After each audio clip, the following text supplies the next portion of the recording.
Mesdames, Messieurs, chers compatriotes et toutes celles de ceux qui me font l'honneur de suivre les actions de SOS Cameroun Solidarité par ma voix et du CCT, le Conseil Camerounais de Transition, je vous dirai jamais assez merci pour ce que vous nous apportez au quotidien. Sans vous, nous ne sommes rien et nous ne serons jamais rien. C'est pour cela que je ne manque aucune occasion, ici comme ailleurs, pour vous renouveler le remerciement. Merci à toutes et merci à tous. Mes chers compatriotes, aujourd'hui est un nouveau jour. Comme vous pouvez le constater, toutes celles et ceux qui auront la bénédiction de Dieu ce matin de regarder cette publication, je vous invite à glorifier Dieu et à célébrer la vie. Appelez-le comme vous voulez, Loba, God, Zambe, Zama, Tatebe, Si, Loba, Allah. Donnez-lui le nom que vous voulez, mais glorifiez-le et célébrez la vie. Je vous le dis parce que l'argent résout beaucoup de problèmes. L'argent résout beaucoup de problèmes, mais l'argent ne résout pas tout. L'argent ne peut pas vous donner le souffle de la vie. Il peut vous amener peut-être à sourire parce que quelqu'un vous a donné un billet. Vous dites, faites un sourire à quoi? Ah, merci, Baba. Comme mes compatriotes de l'Ouest sont très spécialisés dans ce côté-là. Ah, tu vas dire que Baba, merci, Baba. Eh, mon fils, merci, maman. Oh, maman, tu vas dire que Baba,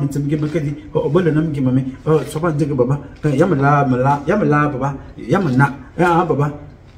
Même les petits font ça. Donne ya papa. Papa, donne ya qui oncle là, à Sango, oncle là. C'est comme ça. Mais il faut apprendre à sourire même sans rien. Sourire en remerciant Dieu. Tu dis merci papa, merci Allah, merci Zama d'être debout ce matin. Parce que, avant de continuer sur la publication que je vais partager avec vous ce matin, mais alors là ça va aller très vite parce que nous allons parler de l'éboulement de Tchang et le colonel qui exige de porter le galon du général avant d'agir sur les catastrophes au Cameroun. Ce colonel là s'appelle Kamgen Jackson. Il est déjà recruté depuis 4 ans, mais il occupe toujours le poste. Et pour agir, il dit que comme c'est lui qui a construit le caveau là où on va enterrer Paul Biya quand Paul Biya va mourir, il exige que Paul Biya fasse de lui d'abord général avant d'agir sur quoi que ce soit. Et ça dure depuis des décennies que ce monsieur est aux affaires. Mais avant donc de vous parler de l'éboulement de Tchang, je voudrais partager avec vous 2 vidéos. Nous allons commenter obligatoirement sur les 2 vidéos pour comprendre comment Dieu est fort. Ici sur cette terre. Sur cette terre, quel que soit ce que tu fais, qui que tu sois, tu dois être récompensé ou sanctionné. Les images que je vais vous montrer tout à l'heure, avant de commenter cette publication, vont accompagner toute la publication. J'aime toujours vous montrer des petites images comme ça, pour que chacun d'entre vous s'imprègne de quelque chose. Regardez cette image attentivement et écoutez.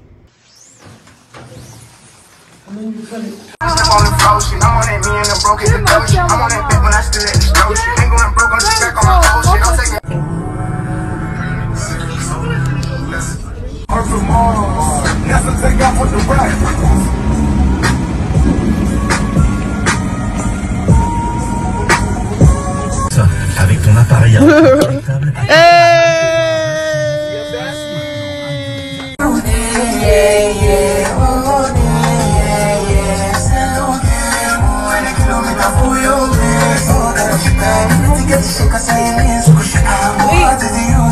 La fête en mai.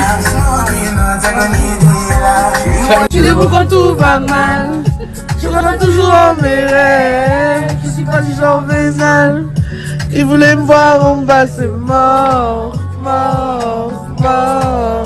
Échoué, c'est mort, mort, mort. Bien, cette jeune fille que vous venez de voir là, son visage vous est familier. Vous la reconnaissez. C'est la fille de notre président Paul Biya. Elle s'appelle Brenda Anastasie Eyenga Biya. On l'a souvent surnommée Brandon El Bruta Sissoko. Bon, pour ses frasques sexuelles, alcooliques, droguées, prostituée, ce ne sont pas des insultes, ce ne sont pas des injures, ce sont des descriptifs pour décrire le personnage qu'elle-même fait la promotion dans les réseaux sociaux. Et ce qu'elle est dans la vie en général. C'est pour vous les jeunes. Alors, je vais vous montrer cette publication-là. Pourquoi? Le père de cet enfant est président du Cameroun. La mère de cette fille n'est pas décédée. Brenda Biya n'a pas été confiée à Chantal Biya ou à Paul Biya comme un enfant adopté. Ses parents vivent. Sa maman est l'épouse du président de la République, son Excellence Paul Biya. Sa maman est la première dame du Cameroun. C'est sa fille. C'est leur enfant. Ces gens-là sont des premiers milliardaires du Cameroun. S'ils ne le sont pas matériellement, mais ils sont des premiers milliardaires en termes de protection des biens que nous a confié Dieu au Cameroun. Paul et Chantal Biya. Les premiers couples riches de notre pays. Riches de par les enfants que nous sommes. Riches parce qu'ils ont eu la grâce de Dieu d'avoir des enfants intelligents à leur charge. Donc tout ce qui reste à ces deux personnes-là, c'est de dire aux ces enfants-là, faites ceci pour développer, faites ceci pour développer, faites ceci pour développer, voilà comment vous pouvez développer, ainsi de suite. C'est tout ce qu'ils ont à faire comme travail. Dieu nous a donné ici, partageons ici, donnons là et donnons là. Voilà le seul métier que ces deux personnes-là ont, que Dieu les a donné. Sur la terre, très peu de gens auront une telle responsabilité. La responsabilité comme ces deux personnes-là est multiple. S'occuper de leurs propres enfants biologiques et s'occuper des enfants de toute une nation, parfois même s'occuper des autres enfants des pays d'ailleurs. Est-ce qu'ils ont fait ça? Non. Vous voyez donc comment Dieu frappe. En regardant Brenda Biya, vous comprenez que Dieu existe. Parce que Dieu se souvient que j'ai confié à ces deux personnes la charge, l'éducation, l'encadrement de 30 millions de mes enfants. Je ne leur demande rien. Je leur ai tout donné. Je les ai donné ce qui est au-dessus de l'argent, la vie. Je leur ai donné la richesse la plus chère sur cette terre, les enfants. Je leur ai donné le matériel accompagné l'éducation et l'élévation de ces enfants-là, le bois, la terre. Et dans cette terre-là, tout sort de cette terre. Tout sort de cette terre. Parce qu'on ne peut pas vivre, même les herbes respirent. Donc il y a le souffle de vie, la santé. Et il y a la terre. Au milieu de la terre ici, il y a les humains. Il y a la nature. Dieu a pris tout ça. Il a donné à un couple que vous avez tout ça que je vous ai donné. Prenez ça pour encadrer vos enfants. Ils n'ont pas pu le faire. Bon, ils l'ont fait, mais pour leur intérêt personnel. Voyager, manger et s'empiffrer. Comme Dieu a vu ça, Dieu a dit, je ne vais pas prendre la vie de Biya maintenant, même si certains le souhaitent et le veulent. Je ne prendrai pas ta vie. Je vais te punir vivant. Aucun de tes enfants ne réussira. Vous avez vu ça dans la Bible, n'est-ce pas? La Bible est un mauvais livre pour certains. La Bible est un bon livre pour certains. Pour d'autres. Le Coran est un mauvais livre. Le Coran est un bon livre. La Torah est un mauvais livre. La Torah est un très bon livre. Mais chaque fois que vous lisez ce livre-là, prenez ce qui est bon à l'intérieur et capitalisez. Parce que si la Torah était un bon livre pour tout le monde, il y aura la Torah pour tout le monde sur cette terre. Si le Coran était un bon livre, il serait un bon livre pour tout le monde sur la terre. Si la Bible était un bon livre, il serait un bon livre pour toute la terre, n'est-ce pas? Alors comment capitaliser? Tu vois ce que les juifs font de bien, tu prends. Tu vois ce que les musulmans font de bien, tu prends. Les chrétiens font de bien, tu prends. Nos valeurs culturelles, tu viens ajouter tout ce que tu as pris à gauche, à droite, tu mets ça à l'intérieur, tu seras... Personne ne peut te rivaliser. Personne. Personne. Alors Dieu a donné tout ça à M. Biya. M. Biya a été incapable de gérer. N'est-ce pas? Dieu a donc dit, je vais te punir vivant. Tous tes enfants, tu vas les voir sombrer. Il n'y a pas plus catastrophe d'échec au Cameroun que dans la société de M. Biya dans son pays. Chaque fois que je dis ça avec mon ton, ce n'est pas le mépris, ce n'est pas l'insulte, c'est pour attirer votre attention que croyez en Dieu. Si vous vous amusez en tant soit peu, il vous frappe sans état d'âme parce que Dieu est un Dieu jaloux. Il ne peut pas te donner tout ce qu'il t'a donné et tu te retournes pour aller pactiser avec Satan, pour détruire ses enfants. Il dit, ok, je vais donc te montrer de quoi est-ce que je suis capable. Vous voyez donc Brenda, la malédiction de cet enfant, elle va vivre comme ça, boire, se droguer, se prostituer toute la vie. Si son papa et sa maman ne reviennent pas sur des bons sentiments, on peut toujours rattraper. Avec Dieu, il n'est jamais trop tard. C'est l'homme, l'être, l'invisible, le plus patient et le plus tolérant sur la terre. Mais il faut une seule condition à Paul et Chantal Biya. Je veux leur donner cette condition dans le moment venu. Pour rattraper ces 2 enfants, pour rattraper ces 3 enfants, pour rattraper ces 4 enfants et pour rattraper les 30 autres millions d'enfants. Il n'y a qu'une seule chose à faire, une condition. Je vous la donnerai le moment venu. Quand vous aurez besoin, vous me poserez la question. Je vous dirai quoi faire. Vous allez rester à la maison chez vous, vous allez faire cette recette-là. Et le lendemain matin, vous n'allez pas reconnaître Brenda. Elle ne vous parlerait plus d'alcool. Elle vous parlerait de plus d'eau, de forages à Djoum, de forages à l'ouest, de forages au nord Cameroun, de forages à Yaoundé. Elle créera des associations pour venir aider. Et vous-même, vous allez permettre que nous venons changer la société. C'est très simple. Le moment venu, vous allez poser la seule question et je vous donnerai la formule. Comment rattraper cet enfant? Vous ne pouvez pas expliquer que les parents au quartier qui ont envoyé leurs enfants à l'école en vendant des beignets, en vendant l'eau et les tomates, les enfants sont des médecins, même à la présidence. Ceux que vous avez fait venir à la présidence, comme Oswald Baboke et les autres, ils ont réussi à faire de leurs enfants médecins, artistes, femmes d'affaires, hommes d'affaires et tout. Mais vos propres enfants sont fous, folles, drogués, alcooliques, prostituées. Comment pouvez-vous imaginer ça? Il y a donc un problème. J'ai une recette pour vous. Le moment venu, cherchez. Dieu ne me prendra pas aujourd'hui parce qu'il a prévu que je garde cette recette-là pour vous. Il est donc inconcevable que vous qui êtes plus riches, matériellement, bien entendu, parce que tous les êtres humains sur la terre, nous sommes tous riches. Chacun a son truc. Et que matériellement, Dieu vous a donné la possibilité de gérer les biens. Vos enfants sont dans l'état dans lequel on les voit. Et que les mamans qui ont élevé leurs enfants avec des beignets sont des professeurs, des mathématiciens, des enseignants, des hommes d'affaires, des femmes d'affaires, des musiciens, des artistes, des producteurs, des grands agriculteurs. Et que vos propres enfants deviennent la risée du monde entier. Ce n'est pas normal. Alors je ne vous laisserai donc pas faire. Je vous donnerai la recette. Il faut chercher où se trouve votre fils, Nouma Patrice Freeman.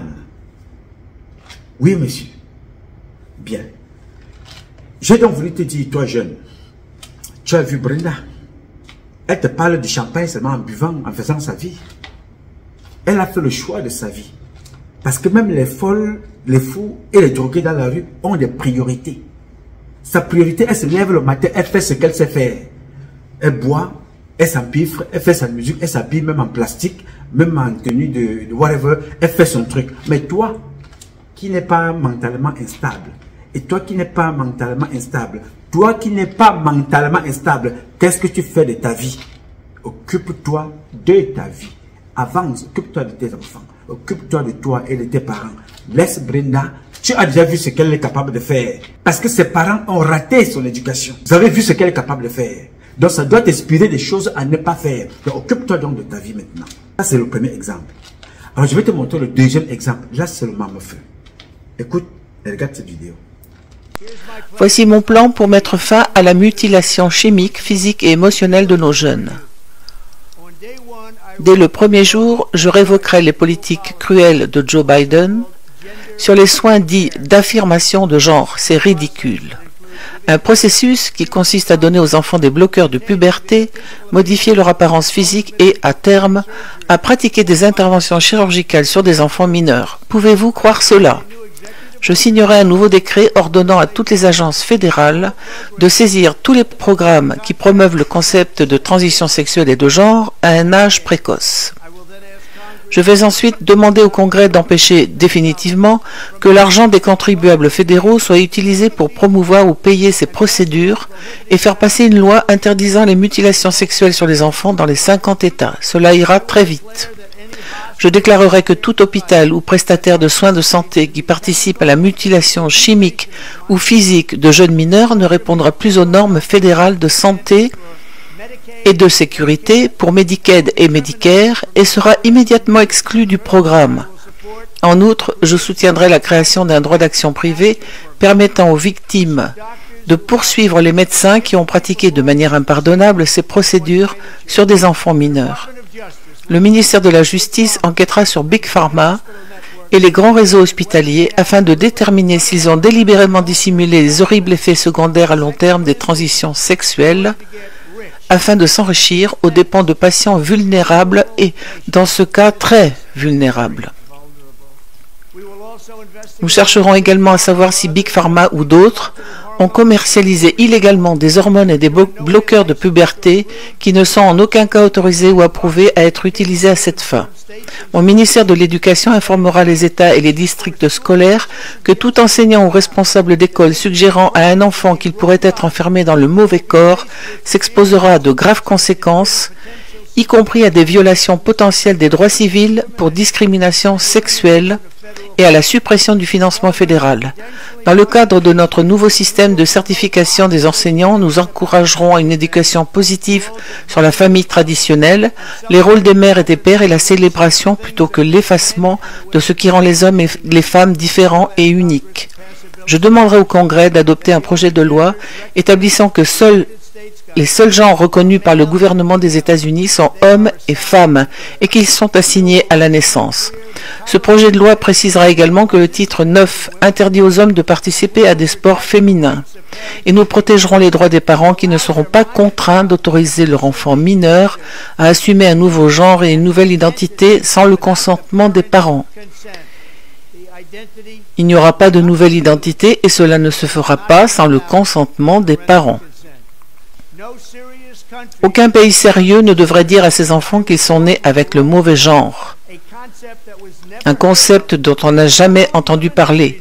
Dans toute l'histoire de l'humanité, personne n'a jamais entendu parler de ce qui se passe aujourd'hui. Tout ça a été inventé par la gauche radicale il y a quelques années. Sous ma direction, cette folie prendra fin. Merci beaucoup. Bien. Là, nous avons le président Donald Trump. Il vient vous parler. Il dit, dès que je prends le pouvoir, je vais signer tout de suite que vous m'arrêtez vos histoires de fion-fion, sodomifion là, des enfants. Transformer les sexes des enfants et tout ça. Le monde, je ne veux plus entendre parler de ça. Et je vais demander à la justice de poursuivre tous les médecins, tous les laboratoires qui ont instrumentalisé ce comportement.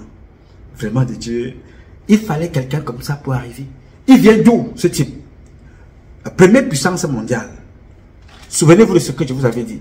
Dans ce pays, l'Amérique est le plus mauvais pays à vivre sur la terre. Parce qu'il y a toutes les méchantes et les mauvaises personnes de la terre représentées ici. Mais l'Amérique est aussi le meilleur pays à vivre sur la terre. Vous trouverez des bons, vous trouverez des éclairés, vous trouverez des malades mentalement instables, vous trouverez des cervelés, vous trouverez des criminels qui prennent l'arme et tirent sur les gens en cascade. Mais vous trouverez aussi des enfants qui sont profondément habités par l'Esprit Saint. Donald Trump en fait partie. Détestez-le comme vous voulez. Détestez-le comme vous voulez. Dieu a dit que celui-là, celui qui dirigera les États-Unis et son action impactera le monde entier. Vous avez compris, il n'est pas encore arrivé. Alors voilà, si quelqu'un qui a été détesté par tous les pays occidentaux. Tous les pays occidentaux, pendant ces 4 ans, ont mis les bâtons dans les roues. Après ces 4 ans, ont passé leur temps à l'insulter, à le dénigrer, à se moquer de lui. Dans son propre pays, on a mis la justice contre lui. Des centaines, des dizaines et des dizaines de procès contre lui. Il a vaincu. Son propre parti même contre lui. On a ajouté le pompon, les journalistes étaient contre lui. Il est allé à l'élection, il a gagné l'élection présidentielle. C'est à toi que ça s'adresse. Ne regarde pas un problème de papier, regarde Dieu comment il agit. Tout le monde va être contre toi, mais si tu es sûr de tes convictions, de ce que tu fais pour l'intérêt de l'homme, de l'humain sur la terre, fonce, fais ce que tu as fait. Ne regarde pas ce que l'autre te dit par jalousie. N'écoute pas l'insulte de l'autre. N'écoute pas ce que l'autre raconte de ta vie. Tu es prostitué, tu es fermant, tu es bandit, tu es voleur, tu es criminel. Il va raconter tout ce qu'il veut. Mais tant que Dieu peut lire le fond de ton cœur, personne ne peut te stopper. No one gonna stop you. You're gonna do your thing. Tu feras ta chose. You're going to do whatever you think is good for us, for everybody in this society. Tu feras tout ce qui est bon pour nous tous, pour toi et pour tous les autres. Alors, chaque fois que tu seras sur le bon chemin, fais ton chemin. Ce n'est pas tout le monde qui va t'aimer. Ces gens-là savaient qui est Donald Trump. Ils savaient ce qu'il est capable de faire. Et ils savaient que s'ils le laissent faire, il fera. Il fallait donc l'en empêcher. Ils ont fait tout ce qu'ils avaient à faire. Donald Trump n'avait rien. Ils ont même tenté de le tuer plusieurs fois. Il n'avait rien. La justice était contre lui. Mais il a dit, je vais me battre jusqu'à la dernière énergie. Il s'est battu. Il ne s'est pas découragé. Aujourd'hui, il est revenu président. Il a dit, votre sodomifion là, c'est fini. Il a dit que c'est terminé. Toute personne qui va amener un enfant à aller changer de sexe, et dans ce pays, il y a deux genres, l'homme et la femme. Ce n'est pas papa, ce n'est pas maman, ce n'est pas les sodomifiants. Alors c'est encore une autre victoire que nous venons de gagner ici en vous parlant tous les jours. Comme je vous ai toujours dit, nous allons combattre les choix des gens. Nous allons combattre ces comportements-là qui viennent impacter sur nos valeurs culturelles, éducationnelles et traditionnelles. Chacun est libre d'aller se faire sodomifionner.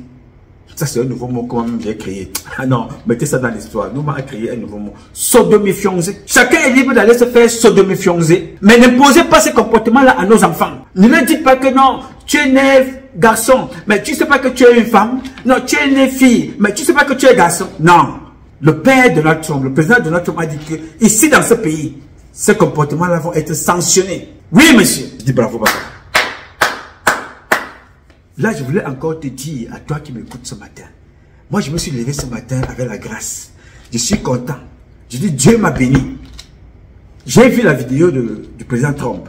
Dieu t'a béni, tu m'as aussi écouté. Alors, sache que dans la vie, Trump fait sa part. Trump fait ce qu'il a à faire. Toi, fais ce qu'il te vient de faire. Dieu sera toujours avec toi. Beaucoup de mes compatriotes sont morts, n'est-ce pas, ils parlaient comme moi. Beaucoup ont été tués. C'est pas parce que je suis plus fort, non. Dieu a dit que celui-là, vous n'allez pas prendre sa vie. Et toute personne qui tentera, que tu sois journaliste, vrai ou faux, que tu sois activiste, vrai ou faux, que tu sois homme politique, militaire, gendarme, policier, soldat, que tu sois homme politicien de l'opposition, du parti au pouvoir, dès que tu tentes, Dieu va te buter en mon nom. Il va prendre ta vie, il va te punir. Je tenais donc à te montrer cette image-là pour que tu comprennes comment Dieu agit. Au pasteur, prenez les deux exemples là. Prenez l'exemple de Paul Biya et ses enfants. Prenez l'exemple de Donald Trump. Faites des prêches. Voilà comment le miracle s'opère devant vous. Tout ce que vous voyez dans la Bible, vous voyez ça devant vous. Vous voyez Biya, milliardaire, vous voyez sa vie. Vous voyez Donald Trump, milliardaire, vous voyez sa vie. Pourquoi? Dieu ne regarde pas ce que Trump a. Trump n'a pas seulement été un homme d'affaires prospère, honnête. Il est malhonnête comme tous les hommes d'affaires de la terre. Mais Dieu lit quelque chose en lui. Quand il rentre dans l'église, il rentre avec le cœur vrai. Quand il rentre dans l'église, ce qu'il va faire là-bas, il pense vrai. Penser vrai, c'est quoi? C'est avoir le respect de l'humain, de la créature de Dieu. C'est le principe de Donald Trump. Point final. Le reste là, c'est le monde des affaires, c'est la jungle. Mais en termes d'humain, il faut respecter l'humain. Et il a pris ça à cœur. Il dit, ça ne se passera plus dans ce pays. Je me suis donc levé ce matin, quand j'ai vu ça, j'ai partagé avec vous sur ma page Facebook, et je partage avec vous ici cette image-là. Disons bravo. Et ces deux formules de ce matin, Paul Biya et sa famille doivent inspirer des choses à ne pas faire. Trump et sa famille et son parcours doivent inspirer la volonté, le courage, la témérité de l'homme et la puissance de Dieu à accompagner ceux qui ont choisi de le servir. Il ne suffit pas seulement d'être un pasteur. Il ne suffit pas d'être un prêtre. Il suffit d'être tout simplement un enfant qui croit en valeur de Dieu sur terre, comme Trump, pour être béni. Alors, soit Trump à ton niveau, comme moi je suis Nouma à mon niveau. Soit Ngacha, soit Mvondo, soit Edimo, soit Bion, soit Umaru, soit toi, et fais ce que tu as à faire. N'écoute pas le jaloux qui est à côté de toi ou la jalouse qui est dans ta famille. Fais et avance. Dieu t'accompagnera. Bien, mes chers amis, j'ai rapidement prévu de parler au président de la République ce matin sur l'éboulement de Tchang et de lui parler de l'exigence du colonel Kamgan Jackson qui veut absolument porter le grade de général avant d'agir avant les catastrophes, pendant les catastrophes et après les catastrophes. Donc si Paul Biya ne fait pas de lui général, il ne fera rien. Donc nous avons vu ce Paul Biya fait de lui colonel, retraité depuis plus de 4 ans. On a vu ce que ces gens-là ont fait les enfants de Paul Biya. Je vous assure qu'il faut absolument que Paul Biya chasse tous les gens qui sont autour de lui, sans exception. S'il ne le fait pas, je vais le faire, je ne suis pas pressé. Ok? Bien. Avant de commencer cette publication, buvez votre jus naturel et buvez de l'eau. Si vous ne buvez pas de l'eau, parlant du Cameroun, des Camerounaises et des Camerounais, vous vous exposez à 3 maux très dangereux. Un AVC, une crise cardiaque, une hernie testiculaire. Pour les femmes, buvez le jus. Faites par vous-même. Buvez l'eau étable qui est produite par nous autres. Cette eau-là, c'est le dopage. Ouais, en moto. Dieu est fort. Dieu nous autorise à nous doper. Il est donc allé cacher le dopage dans les fruits. Oui, le ginger, le citron, le miel, le clou de girofle, tous ces trucs-là. Il est allé cacher le dopage. Vous mixez ça, vous êtes dopé. Quand je finis de boire comme ça, je peux parler avec vous pendant 3 jours non-stop. Yes, sir. Parce que même les gars qui filment avec moi, là, d'autres me disent non, président, faisons une pause, comment on va aller fumer? Je dis, non, finissons une fois, vous allez fumer, faire la pause après, quand je ne serai plus là. Vous allez faire ça chez vous. C'est ça. Non. Cyril dit non, président, faites-nous quand même une petite pause. Il dit non, pas de pause, on va, on fait le long way. Et puis vous allez vous reposer après. Fumez si vous voulez. C'est pas parce que je ne fume pas que je vais vous empêcher de fumer, mais moi, finissons d'abord le travail et chacun fait ce qu'il veut par la suite. Bien. Alors, monsieur le président, je m'appelle Nouma, Patrice Nouma. Je réponds au 001 551 666 1027. Je suis Camerounais. Et même s'il m'arrivait de prendre une autre nationalité demain, je serai toujours Camerounais de par ma culture, de par mon sang, de par mes origines, de par ma pensée, de par mes valeurs traditionnelles, culturelles et éducationnelles. Je reste donc Camerounais pour le moment en attendant d'avoir d'autres nationalités. Mais je suis un citoyen du monde pour des valeurs universelles que nous sommes appelés à promouvoir. Je suis soldat, militaire de formation. J'ai été envoyé à l'école par vous. J'ai fait CEMEX, l'EAI, l'école d'application d'infanterie de Montluy.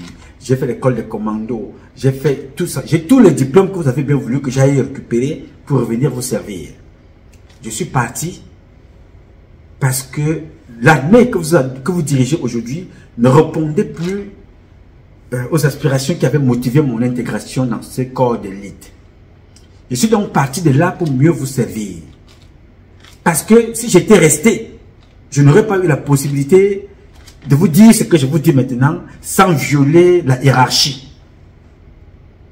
Chez nous, il y a un principe hiérarchique qui veut dire chaque lettre adressée au président doit suivre le chemin hiérarchique. Alors vous comprenez que si je vais dénoncer mon ministre de la Défense, mon chef d'état-major, si ça part par hiérarchie et que les éléments que j'ai sont vrais, excellent, vous en convenez avec moi qu'ils viendront chez moi m'assassiner. Il a donc fallu que je parte pour mieux vous éclairer, pour mieux vous informer, tout en ayant des preuves. Je n'ai pas ici la prétention de tout savoir. J'invite ici de salir, de nuire, d'insulter, de trahir qui que ce soit, de saboter, de faire le chantage à qui que ce soit. Ce n'est pas le genre de ma maison, ce n'est pas pour ça que vous m'avez envoyé à l'école. Vous m'avez envoyé pour apprendre, pour venir vous aider. Mais je ne pouvais pas vous aider dans cet environnement. C'est ce que je suis. Je suis donc parti du Cameroun depuis 30 ans. Mon discours n'a jamais changé. Mais je suis fier aujourd'hui de voir que Nganou Djoumessi, les Mbargangere, les autres de mes compatriotes, à l'exception de Eric Tchindje, qui a commencé longtemps, bien avant moi. Eric Tchindje, il a commencé bien très longtemps, c'est mon aîné. Avant que je ne commence le combat, il était déjà dans le combat. Mais avant lui, il y a eu les Oumniobel, les Eglise Wandje, les Roland Momier. Et avec lui, ensemble, il y avait eu des gens, les jeunes gens comme les Atebe Yene, les Pios Ndjaoué, les Bébé Ngota, les jeunes Kolkoum, et les parents aussi les plus avancés comme les Onambelezi. Tous ces enfants-là, chacun à son petit niveau, a essayé avec ses moyens, de vous éclairer et de vous dire ce qui n'allait pas au Cameroun. Moi, je suis sorti du pays pour mieux m'adresser à vous. Je vous parle aujourd'hui, Monsieur le Président, parce qu'il y a une situation dans mon pays qui me dérange. Parmi tant d'autres, hein, il y a une situation particulière qui me dérange. Parce que ceux qui sont appelés à protéger les Camerounaises et les Camerounais sont ceux-là qui tuent les Camerounaises et les Camerounais dans l'ensemble. Les militaires, les gendarmes, les policiers, les hommes politiques, les douaniers, les pompiers, tous ceux-là, des hommes de sécurité qui sont appelés à protéger le peuple, sont ceux-là qui tuent le peuple camerounais, en particulier les militaires, des hommes en tenue. Parce que, Excellence, quand il y a une catastrophe quelque part, dans un pays normal, le gouvernement fait appel à l'armée. Dans le cas du Cameroun, les autorités, quand on fait appel, vous faites appel aux autorités, ils viennent, c'est pour voler. Ils volent les sacs de riz, comme le riz Orca, qui a été volé par Manaouda Malachi et Atanganji. Manaouda Malachi, dans une sortie récente, accuse Atanganji d'avoir volé les sacs de riz avec les gouverneurs et les préfets. C'est connu. Vous avez appelé les Camerounaises et les Camerounais pour aider nos compatriotes du Nord-Ouest et du Sud-Ouest. Les gens ont donné des millions, des millions. Les hommes d'affaires ont déposé des millions, comme le poissonnier Sylvestre Kissinger. C'est Kissinger ou c'est Kissingu, je ne sais pas comment on appelle ce monsieur-là. Bon, bref, il s'appelle Sylvestre, le poissonnier. Il y a des personnes qui ont donné beaucoup d'argent. Les Camerounaises et les Camerounais ont volé cet argent. On ne sait pas où l'argent est parti. On a vu certains militaires officiers. On a rattrapé les sacs de riz chez eux. Ils n'ont pas été sanctionnés. Ils tuent encore 2 fois le compatriote du Nozo. Manaouda Malachi en a parlé. Il n'y a pas très longtemps. Il dit qu'Atanganji a volé les sacs de riz. Et quand bien même ils sont présents, parce que vous les avez appelés, ils viennent distribuer les seaux. Les seaux. Les Camerounais ont déjà des seaux dans leur maison, puisqu'ils recueillent l'eau de pluie. Les Camerounais ont des seaux parce qu'ils vont puiser l'eau à la rivière. Les Camerounais ont toujours des seaux à la maison. Quel est l'intérêt quand il y a une catastrophe, un ministre vient distribuer des seaux et l'huile, alors que les Camerounaises et les Camerounais dorment en plein air et n'ont pas où dormir parce qu'ils ont tout perdu. Oui, parce qu'ils ont tout perdu, ils dorment en plein air. Et le ministre de l'administration territoriale vient les offrir les seaux et les bouteilles d'huile, parfois des matelas pour dormir ou avec des matelas dans la rue. Ces gens sont, je ne sais pas d'où sortent-ils. Quels sont ces dirigeants qui ne réfléchissent pas, qui ne pensent pas, qui n'anticipent pas? Qui sont ces dirigeants-là? D'où sortent-ils? Monsieur le Président, notre armée est seulement appelée prompte pour la pression, la répression, les arrestations et les incarcérations. Après ça, les assassinats. Ils sont prompts, Monsieur le Président, à être présents quand on les appelle. Ils acceptent, ils répondent présents et bravent les intempéries pour aller tuer leurs propres compatriotes dans le Nozo. Comme vous voyez là, même si les camions patinent sur des routes qui n'ont pas été remodelées, reconstruites par Ngalo Dioumessi, les militaires vont pousser pour aller, parce que c'est les frais d'émission que leurs patrons ont volé et bouffé, pour aller dans le Nozo. Mais quand on les appelle à venir aider les Camerounais, il y a une catastrophe quelque part, on appelle les militaires sont les premiers à être présents. Ils arrivent en hélicoptère, en char et tout, ils viennent pour aider les peuples à sauver les victimes d'une inondation, d'une catastrophe. Les militaires sont là, il y a éboulement, les militaires sont là. Mais chez nous, les militaires ne viendront pas. Non, les militaires ne viennent pas. Les militaires sont prompts, bravent les intempéries pour aller tuer leurs compatriotes, sauver leurs compatriotes et manquent le matériel. Ils n'ont pas le matériel. Pour sauver les compatriotes camerounais, il n'y a pas le matériel. Il faut aller louer le matériel chez les Chinois. C'est-à-dire, nous avons le génie militaire qui construit des maisons aux femmes. Nous avons le génie militaire, comme dit le colonel lui-même, qui a construit le caveau du président de la République. Il se prépare aussi à construire le caveau de sa femme et des enfants. Voilà son métier, faire des caveaux et attendre le galon du général. Entre-temps, les Camerounaises et les Camerounais sont dans des problèmes. Il y a eu éboulement de terre. Il est à la maison, le génie militaire ne bouge pas, on ne les entend pas parler. On attend aller louer le matériel chez les Chinois pour débloquer encore l'argent dans les caisses qui va rentrer encore dans les caisses de ceux qui sont dans les bureaux. Et qui ne feront pas le travail parce que le peuple déjà se bat là-bas à main nue. Ils sont en train de travailler, on retire les corps, ça fait déjà des jours et des jours que les corps sont enterrés là-bas. Mais nous avons le génie militaire, ils veulent porter les galons. Ils sont des colonels, ils veulent être des généraux. Ils sont des généraux, ils veulent rester là éternellement, à bouffer les budgets. Tout ça, ça doit se poser sur la tête de M. Biya. Pendant ce temps, les gens pourrissent dans la terre. Nous avons le matériel qui est garé là pour aller construire les maisons des femmes, construire des tombes et qu'on sort ou construire leur propre maison. Mais les routes, il n'y a personne. L'argent sort. Les soldats s'entretuent, tuent les autres, les civils tuent les soldats. Entre-temps, le colonel est assis dans son bureau. Il a déjà fait 4 ans de plus. C'est-à-dire 4 ans, notre jeune à ce poste, en 4 ans, il aurait déjà fait pas mal de choses. En 4 ans, beaucoup de choses se sont passées. Mais là, Kangen Jackson est assis, il attend le galon du général. Parce qu'il a construit le caveau. Monsieur, nous allons vous chasser et vous allez rendre les 7 000 milliards que vous avez déjà dépensés. 7 000 milliards depuis que vous êtes là. Les budgets, les marchés, les détournements. On compte 7 000 milliards. Ce n'est pas moi. Moi, j'aime vous parler avec des preuves que quand vous portez plainte, je vous sors les dossiers. Ce sont vos éléments de la DGRE, comme d'ailleurs ceux qui ont écrit sur les faux dollars américains, dont certains officiers supérieurs, avec le CED, se sont empressés à détourner. Moi, j'ai ici, là. 7 000 milliards détournés par ce monsieur-là, le colonel Jackson Kangen. Tous les papiers sont là. Vous allez payer ça le moment venu. On ne pourra pas vous laisser. Ce n'est pas possible. Notre pays, le Cameroun, monsieur le président, a perdu sa prospérité, sa souveraineté, sa tranquillité, sa paix, qui était encore, il n'y a pas très longtemps, apparente. Il y a très peu de temps, on avait encore une apparence d'un pays de paix. Il y a une décivilisation qui ne dit pas son nom dans notre pays. Elle est totale. Les dirigeants de notre pays n'ont plus d'âme, monsieur le président. Vous avez gouverné le Cameroun depuis 42 ans avec des hommes et des femmes sans âme. Ils n'ont plus d'âme. 42 ans, monsieur le président, de cortège de tragédies difficiles, de trahisons, d'abus de confiance, de meurtres, d'assassinats et de toutes sortes de souffrances atroces. Il est clair que les explications sont là, monsieur le président, dans tout ce qui se passe. Les explications sont dans ce que je vous dis au quotidien, l'imposture. Voilà pourquoi il y a eu l'éboulement de Bafoussam. Jusqu'aujourd'hui, on ne sait pas où sont passés les budgets et qu'est-ce que les gens ont fait de nos compatriotes à Bafoussam. On n'en sait rien. Voilà pourquoi il y a eu l'éboulement de Mankolo. Oui, on n'en sait trop rien. C'est-à-dire que ça passe comme ça. Voilà pourquoi la falaise de Tchang, plusieurs fois déjà, donc ça passe comme une lettre à la poste. On se familiarise à la mort, au drame. C'est-à-dire que ça n'impacte plus les gens, on ne se pose plus de questions. Dès qu'il y a, les gens prient même qu'il y ait des catastrophes. On dit qu'il y a un maire là-bas qu'on appelle François Ngoubeni. Lui, il passe son temps à aller faire des incantations là-bas à la montagne pour que ses compatriotes meurent, pour qu'ils ne soient pas poursuivis. On lui demande de coucher avec ses propres enfants, il couche avec ses enfants.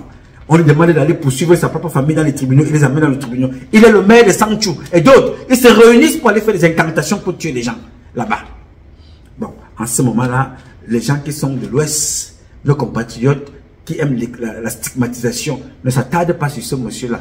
J'aurais aimé qu'il s'attarde aussi, parce que comme il s'attarde sur Biya et toutes celles de ceux qui sont dans le grand sud, qui sont mes parents, qui sont des délinquants constitutionnels, qui sont des bandits, des voleurs et des criminels, comme je dénonce tous les jours, j'aurais souhaité que mes frères de l'Ouest s'attardent aussi sur le cas de François Ngoubeni et sur les sacrifices qui sont faits là à la falaise. Chaque jour, il ne se passe pas 3 mois sans qu'il y ait une catastrophe là-bas. C'est comme ça que nous perdons nos propres compatriotes.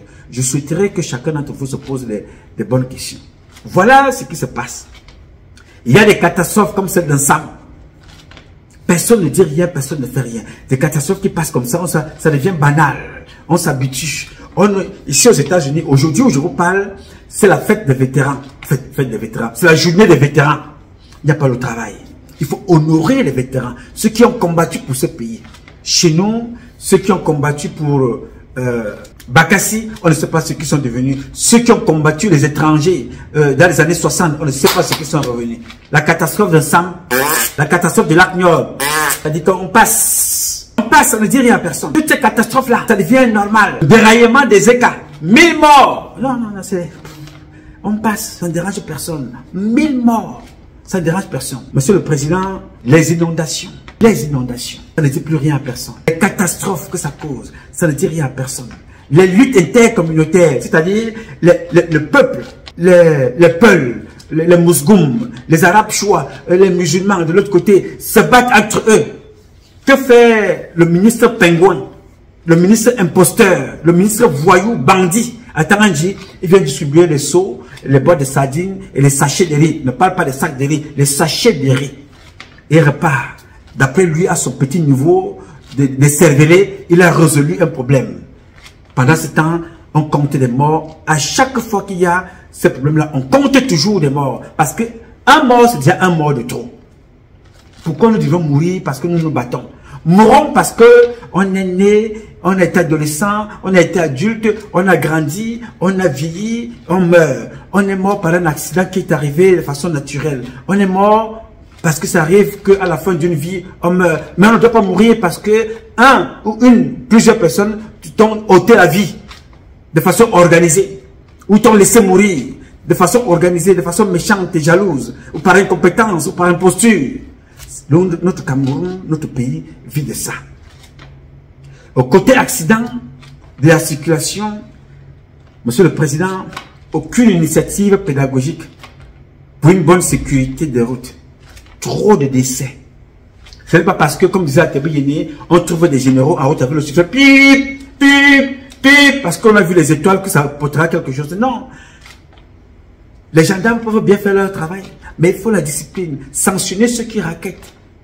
Construire des routes. Sanctionner ceux qui n'ont pas construit des routes. Sanctionner ceux qui ont volé l'argent destiné aux routes. Sanctionner ceux qui détournent l'argent de péage. Si vous ne sanctionnez personne, rien ne peut marcher. Rien. Il y a trop de décès. Pas de route. Pas de radars. Comment veux-tu avoir des radars? Mais l'argent de tout ce que je vous dis là, Monsieur le Président, a été débloqué. Où va l'argent des radars? Combien verse-t-on aux victimes, aux décédés, blessés, handicapés dans notre pays? Dans le même temps, il faut améliorer le droit pénal. Mais aucune personne de ce monde-là ne peut le faire. Parce que nous devons réformer. Tout ça, ça rentre dans le cadre de la réforme de nos institutions. Je ne vous parle même pas de la gratitude, Monsieur le Président, pour ceux qui sont en première ligne. Aucune empathie pour ceux qui souffrent. Aucune admiration pour ceux qui trouvent une réponse, pour ceux qui font des propositions. Aucune admiration, aucune récompense. Pas d'encouragement pour ceux qui font des propositions, pour ceux qui donnent des réponses, pour ceux qui trouvent des réponses. Monsieur le Président, vous avez été gagné. Gagné par la multiplication des rapports des imposteurs incompétents, par la méchanceté de ceux qui ne voient la vie à la limite de leur regard, de leurs yeux. Ils ne voient pas la vie plus loin que leur bout du nez. Ils ne voient pas la vie qu'avec leur poche, qu'en regardant leur poche. Aussi longtemps que leurs poches ne seront pas pleines, ils ne peuvent pas optimiser, ils ne peuvent pas se projeter. Vous avez été gagné par ces gens-là. Vous êtes entouré par un cercle de douaniers à la présidence. Pour qu'une correspondance entre à la présidence, elle passe par la douane. Vous payez pour qu'elle arrive chez le président. Quand elle revient là-bas, que le président a validé et qu'elle a donné un accord, vous devez encore payer. Pour vous dire, voilà, mais ça, je vous avais dit que le président va signer. Il a signé. Donnez encore. Ça a été le travail de Joseph Fouda. Ça a été le travail de Fouda, le contre-amiral Joseph Fouda. Ça a été le travail de Amugobote, Emmanuel Amugobote. Ça a été le travail de celui qu'on appelle Oswald Babouke et son épouse. Ça a été le travail tout le temps de Ferdinand Gongon, raqueter le peuple camerounais, escroquer et abuser le peuple camerounais. On ne respire plus, on suffoque. On se suicide debout. On se suicide en parlant. On se meurt, on se tue, on s'entretue. Jusqu'à quand ça va durer? Tout ça, comme disait Atebe Yéné, si vous ne faites rien, Monsieur le Président, ça se reposera sur votre tête. Nous sommes dirigés par des gens extrêmement dangereux. Des personnes méchantes. Ils sont incompétents. Ils vivent dans la luxure. Tout, c'est pour eux. C'est pour cela que vous constatez que les jeunes qui essayent de dire des choses en citant, en mettant le dos, ça fait mal. Comme Aristide Mono, il est menacé, tenté d'enlèvement. Pourquoi?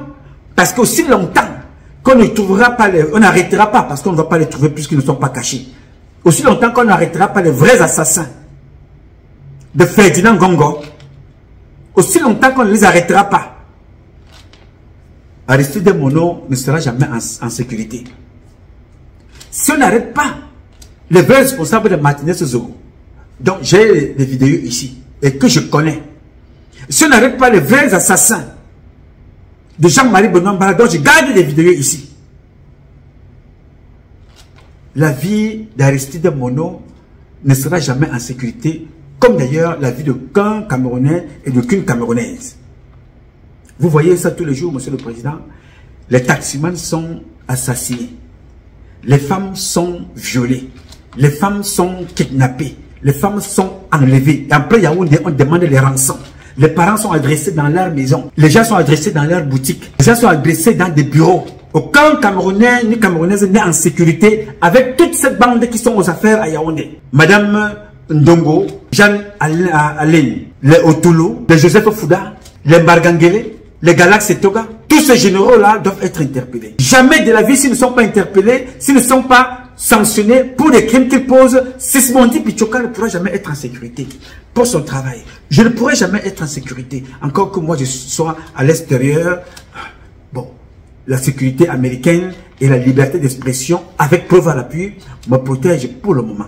Non, Sismondi Pichoka ne sera jamais en sécurité parce qu'il fait partie de ceux-là, des rares courageux qui essayent un peu de mettre le doigt là où ça fait mal. Mettre le doigt là où ça dérange. Automatiquement, sa vie est menacée. Ils ne sont pas nombreux au Cameroun. Ils sont très peu. Les journalistes qui ont choisi de faire leur travail sont menacés nuit et jour. Monsieur le Président, j'ai voulu échanger avec vous. Vous dire ce qui se passe. Sans vouloir du mal à personne. Vous dire que vous ne pouvez pas laisser les Camerounaises et les Camerounais dans cet état et partir. Lavez votre nom. Lavez votre honneur. Et pour laver votre honneur, vous ne pouvez pas compter sur ces gens-là. Je les connais tous. Je les connais tous. Je n'ai pas eu la chance. J'ai eu la bénédiction parce que je déteste le mot chance. La chance pour moi n'existe pas. Il faut être béni par Dieu comme nous tous nous l'avons été. Mais il faut que chacun de nous comprenne son domaine de prédilection. Pour valoriser la bénédiction. Pour donner l'importance à la grâce de Dieu. Tu dois connaître ce que tu sais faire pour capitaliser. Moi, j'ai capté ça très vite il y a 30 ans, Monsieur le Président, pour venir vous parler ici de ce qui ne va pas. Chaque jour, j'empile les dossiers, j'empile les preuves, j'empile les documents pour garder parce que demain, la justice passera. Oui, Monsieur le Président, avec vous, elle passera. Sans vous, elle passera. Avec ou sans vous, la justice passera. Mais vous êtes bénis d'avoir des enfants comme moi, comme Aristide Mono, comme Sismondi Pichoka, comme Jipo et Mingono. Et les autres, ils sont tellement nombreux au Cameroun. Ils sont là pour vous dire la vérité. Il y a même d'autres qui se sont sacrifiés, qu'on a sacrifiés pour les faire taire. Ils sont morts parce qu'ils vous disaient la vérité. Vous n'avez rien fait pour les aider, pour sauver la vie de ces enfants. Quand je parle là, je pense à Charles Atebe Yene. Quand je parle, je pense à Bibi Ngota. Quand je parle, je pense à Jules Koumoukoum. Jules Koumoukoum encore. Son assassin est en ce moment en prison. Mais il n'est pas en prison pour l'acte criminel qu'il avait commandité. Partant de la Sémile, il est en prison pour toute autre chose. Parce que Joseph Fouda l'a voulu. Ils ont monté une affaire pour qu'il soit jeté en prison pour tentative d'assassinat. En allant se cacher derrière les détournements. Alors que celui qui a organisé tout ça s'appelle Joseph Fouda. Monsieur le Président, les coups d'État ne commencent pas le jour où ils ont été posés, ils ont été commis. Les coups d'État commencent très longtemps à l'avance parce que quand les gens sabotent votre action sociale, sabotent votre action politique, sabotent votre programme politique, c'est le coup d'État. Il faut donc les sanctionner. Nous avons vu comment la Cannes s'est passée. Nous avons vu le Covid-Gate, Cannes-Gate. Nous avons vu le dossier que j'ai traité moi-même ici aux États-Unis, Monsieur le Président, avec tous les éléments à l'appui. Les banques, sont impliquées. Les banques sont impliquées. Les ministres sont impliqués. J'ai le nom de Patrice Ambasala. Il viendra s'expliquer lui-même, à tort ou à raison. Lui, Paul Moutazé, lui, il est inculpé. Patrice Ndongosé est inculpé. Nganou Djoumessi est impliqué. Parce que c'était le jeu de chaises musicales. Souvenez-vous de la position de Nganou là où il était avant d'être ministre des Travaux publics. On enlève le monsieur qu'on appelle Patrice Ambasala parce qu'il refuse de coopérer. On l'enlève parce qu'ils avaient déjà mis des projets dans les canaux qui devaient être managés entre lui, Paul Moutazé et Nganou Djoumessi. C'est pour ça qu'on met Patrice Ambasala de côté. Monsieur le Président, je ne suis pas le plus intelligent des Camerounais, mais je fais partie des intelligences camerounaises et des richesses camerounaises. J'ai tellement de dossiers pour relever notre pays que personne ne pourra me branler. Mais si vous ne faites rien, même après vous, votre fille ne pourra pas vivre. Parce qu'aujourd'hui, elle ne travaille pas. Elle vit avec l'argent qui est prélevé dans les caisses de l'État. Quand vous ne serez plus là, sa maman, même ce qu'elle a pu, elle a gardé de l'autre côté, elle ne pourra pas s'en servir. Parce que les Français, et partout où elle a gardé cet argent, vont commencer à taxer. Si un verre de jus comme ça coûtait $10, Elle va le payer à 100 $. Oui, parce qu'elle n'aura plus le soutien. Votre présence les protège. Madame Chantal Biya, quand je vous parle là, je vous parle en regardant Blaise Compaoré et son épouse. Allez voir ce qu'ils sont devenus. N'eût été la solidarité du père Ouattara, nous allons détester Ouattara, nous allons aimer le père Ouattara, mais reconnaissons qu'il a récupéré Blaise Compaoré pour lui donner un semblant de vie après la présidence. Madame Chantal Biya, regardez ce qui est arrivé à la femme d'Idriss Déby. Regardez ce qui est arrivé aux femmes de Mobutu. Je vais vous citer jusqu'où. Voilà Ben Ali qui est en fuite. Voilà Moubarak qui est mort. Je vais vous parler jusqu'à quand. Il est donc temps de sortir par la grande porte. De dire aux Camerounais que vous ne pouvez plus. Et pour cela que nous passions là à une transition concertée. Mais si nous ne passons pas à une transition concertée, nous allons passer par la transition forcée. Et là, ça ne nous fera pas du tout du bien. Parce que la prochaine république, qui sera la 3e, va imposer les conditions aux prochains partenaires. Exactement comme va le faire Trump. Observez Trump, vous allez voir ce qui va se passer dans le monde. Vraiment, si vous n'avez jamais aimé Dieu, aimez-le en regardant Paul Biya. Aimez-le en regardant Donald Trump. Aimez-le en regardant surtout votre vie de ce matin et de ce jour. Dieu est merveilleux. Suivez attentivement ce qui va se passer aux États-Unis. L'impact sera mondial. Pas forcément du côté négatif. Pour certains, oui. Mais pour la plupart des humains, vous allez être content du travail que ce monsieur va faire. Ça va nous amener directement jusqu'au Cameroun. Je suis fier de cette élection, vous ne pouvez même pas avoir idée. Parce que Donald Trump, c'est ma personne. C'est le seul président qui a pris en compte mes décisions et à travers mes écrits et certains de mes compatriotes ici, il a envoyé une commission au Cameroun. J'ai été invité au département d'État. J'ai fait une séance de travail, 2 séances, 3 séances, plusieurs séances de travail. Donc je me dis que mon travail a été entendu. Maintenant qu'il est revenu, je vais juste aller lui faire comprendre que bon, toi-même tu as vu, monsieur le président, rien n'a changé. Mes compatriotes continuent à venir mourir ici, dans les eaux de Lampedusa, à venir mourir passant par le Pérou, le Guatemala, le Mexique. Meurent ici là. Pourquoi? Parce que les politiques qui sont passés avant ont passé leur temps à entretenir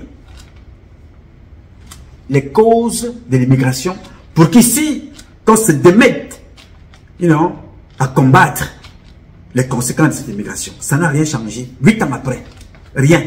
Il est temps qu'on agisse très rapidement. Je suis très content. D'abord avec ce dossier de faux dollars. Mais ça, Trump va prendre ça avec beaucoup de plaisir. Pour une fois, vous allez arrêter le vol. Vos biens seront arrêtés, fermés à l'étranger. Souvenez-vous, de ce que je vous dis ici. Souvenez-vous très bien que je vous ai parlé ici, là.